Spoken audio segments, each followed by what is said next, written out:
জানিয়ে দেব এই মুহূর্তে হাতে পাওয়া সর্বশেষ বাংলা সংবাদ। শুরুতেই শিরোনাম। ১৪ জন কারা শেখ হাসিনাকে প্রধানমন্ত্রী করে ফেরাতে চাইছে বাংলাদেশে, থাকছে বিস্তারিত প্রতিবেদন। শেখ পরিবারকে বাদ দিয়ে আওয়ামী লীগকে রাজনীতি করতে হবে, মাহমুদুর রহমান।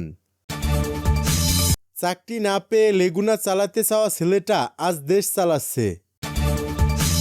হাসিনাকে রাখতে চাইছে না ভারত, কোন দেশে মিলবে আশ্রয়? শুনছিলেন সংবাদ শিরোনাম, এবার বিস্তারিত। ১৪ জন কারা হাসিনাকে প্রধানমন্ত্রী করে ফেরাতে চাইছে বাংলাদেশে। বাংলাদেশ সেনাবাহিনীর অভ্যন্তরে অস্থিরতা সৃষ্টি হতে শুরু করেছে, আর অন্তর্বর্তী সরকারের কার্যক্রমে বাধা দেওয়ার অভিযোগ উঠেছে। এই পরিস্থিতিতে প্রশ্ন উঠেছে, কারা এই দেশবিরোধী ষড়যন্ত্রের নকশা আঁকছে, যারা শহীদদের রক্তের উপর দাঁড়িয়ে গণ অভ্যুত্থানকে ব্যর্থ প্রমাণ করতে চাইছে। যদিও প্রশ্নটা বাতাসে ভেসে বেড়াচ্ছে, তার উত্তর এখনও স্পষ্ট হয়নি। গত ৫ আগস্ট আন্দোলনের মুখে শেখ হাসিনা পদত্যাগ করে ভারতে পালিয়ে যান। তবে গণহত্যার বিচার শুরু হওয়ার আগেই আওয়ামী লীগের নির্বাচনে অংশগ্রহণ নিশ্চিত করতে একদল ইনসাইডার গোপনে কাজ করে যাচ্ছে বলেও গুঞ্জন রয়েছে। এখন বাংলাদেশের সবচেয়ে বড় প্রশ্ন হলো, এই ইনসাইডাররা কারা? গত ১৫ বছর ধরে রাষ্ট্র ক্ষমতায় থেকে শেখ হাসিনা শক্তিশালী ভিত্তি তৈরি করেছেন, এবং তাই অনেকেই সন্দেহ করছেন যে হত্যাকাণ্ডের অভিযোগ থাকা সত্ত্বেও তিনি ভারত থেকে পুনরায় ক্ষমতায় আসার চেষ্টা করছেন।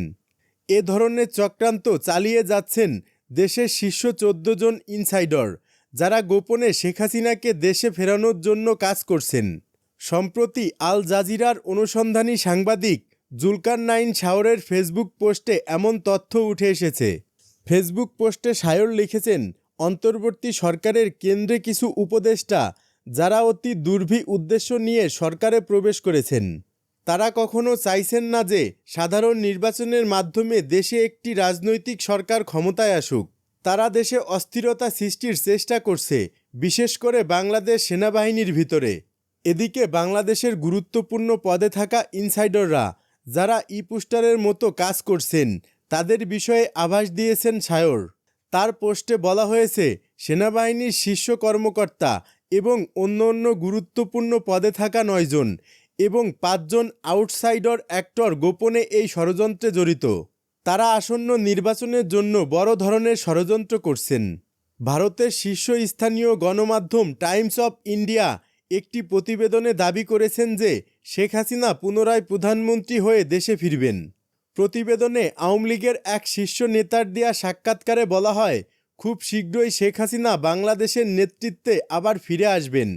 এছাড়া হাসনাত আবদুল্লাহ শেখ হাসিনার ফিরে আসার বিষয়ে আশঙ্কাজনক মন্তব্য করেছেন, যা থেকে জানা যায় যে শেখ হাসিনাকে ফিরিয়ে আনার গোপন তৎপরতা চলছে এবং তার ব্যাপারে উচ্চ পর্যায়ের মহলও অবগত রয়েছে।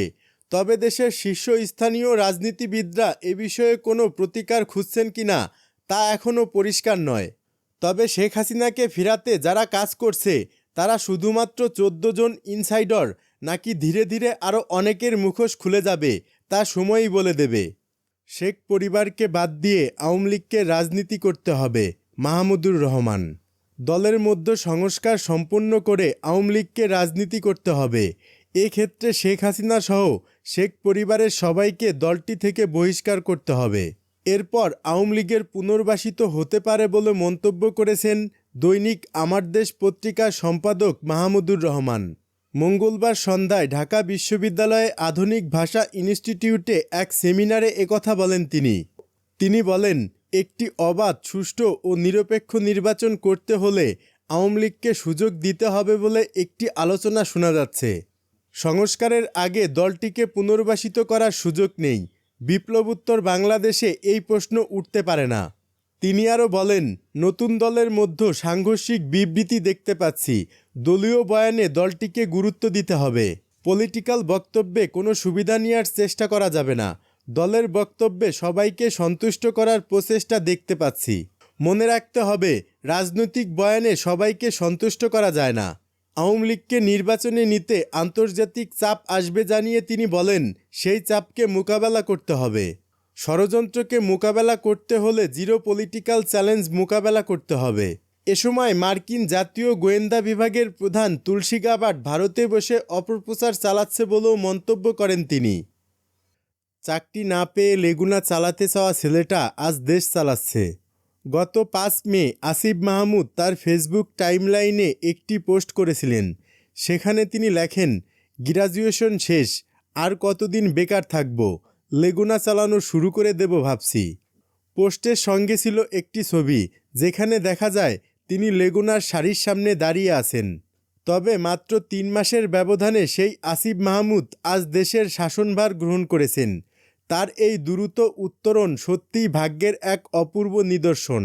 এটি প্রমাণ করে যে মানুষের যোগ্যতা, কঠোর পরিশ্রম এবং সৃষ্টিকর্তার পরিকল্পনা তাকে অপ্রত্যাশিতভাবে তার লক্ষ্যে পৌঁছে দিতে পারে। এই ঘটনা আমাদের শেখায় যে কোনো কোটা বা তদবির নয়, বরং ব্যক্তির নিজস্ব দক্ষতা এবং সৃষ্টিকর্তার দিক নির্দেশনা জীবনের সাফল্যের মূল চাবিকাঠি।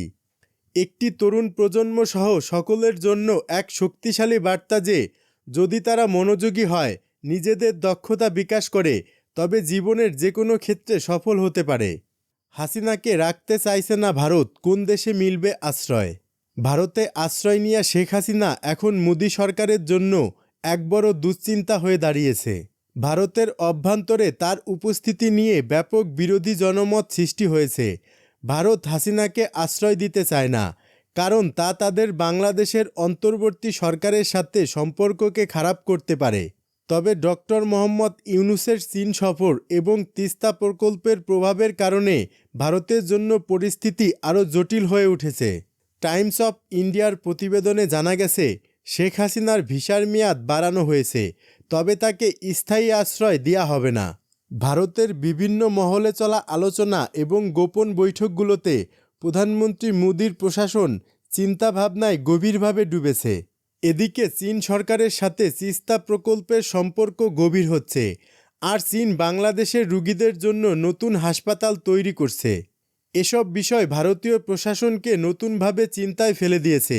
বিশেষ করে ভারত পাকিস্তান চীন সম্পর্কের জটিলতা এবং ডক্টর ইউনূসের চীন সফরের বিষয়টি ভারতের জন্য একটি বড় চাপ সৃষ্টি করেছে।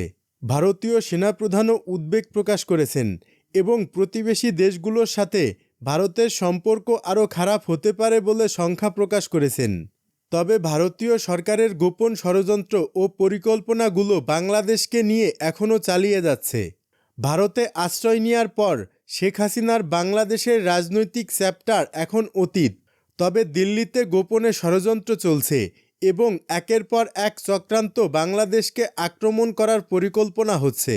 মোদি প্রশাসনের হতাশা কমছে না এবং তাদের এক অঘোষিত সাম্রাজ্যও বন্ধ হয়ে গেছে, যেখানে তারা এককভাবে চলতে পারত। এখন প্রশ্ন হলো, শেখ হাসিনা কোথায় আশ্রয় পাবেন এবং ভারতের চাপের মধ্যে বাংলাদেশের ভবিষ্যৎ কেমন হবে?